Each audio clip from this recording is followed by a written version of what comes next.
It is said that humanity was born and spread in these lands, where many thinkers agree, and there is a lot of evidence. So much so that the lands on which Prophet Adam first set foot are located in the Middle East region. The religions of Judaism, Christianity, and Islam were born on these lands and spread to other parts of the world. In these lands where humanity was born and developed, there are many religious and sectarian differences.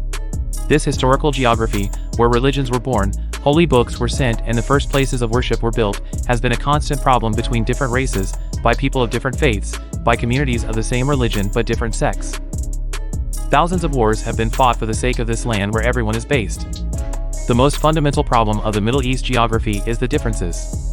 If we open this, the high racial, religious, and sectarian diversity creates a permanent division in this region. This is the main reason why wars can break out so easily in this region, where unity is weak, and that it has a fragile structure.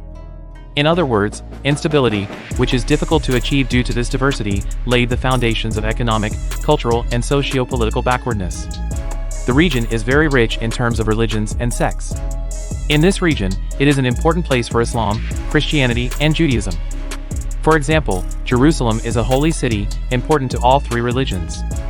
Members of all three religions want to control this city. When this is the case, it naturally causes problems.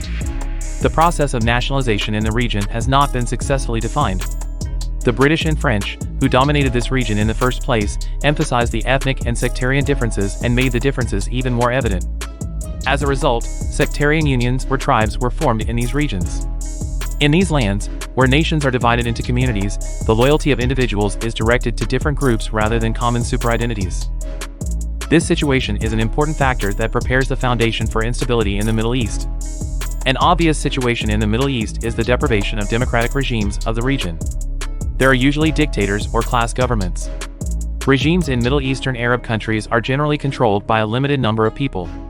This situation increases instability in the region.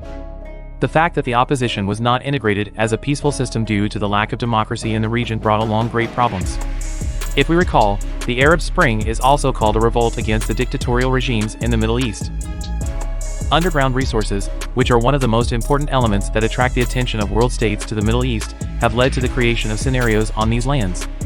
The fact that more than half of the world's oil reserves and more than 1/3 of the natural gas are met in this region has caused the region to attract all the attention. Thus, with the interventions of foreign powers and the games played on these lands, wars are constantly being waged on these lands. Based on these problems, if we define the Middle East region, it is a region that has problems of stability and trust, where terrorist groups find shelter, where people do not have sufficient freedom, which is ruled by oppressive governments, and where external forces constantly intervene.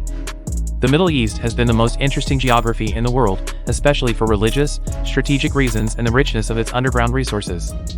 The wars experienced in this geography where there is so much wealth have had a negative impact on the people living here.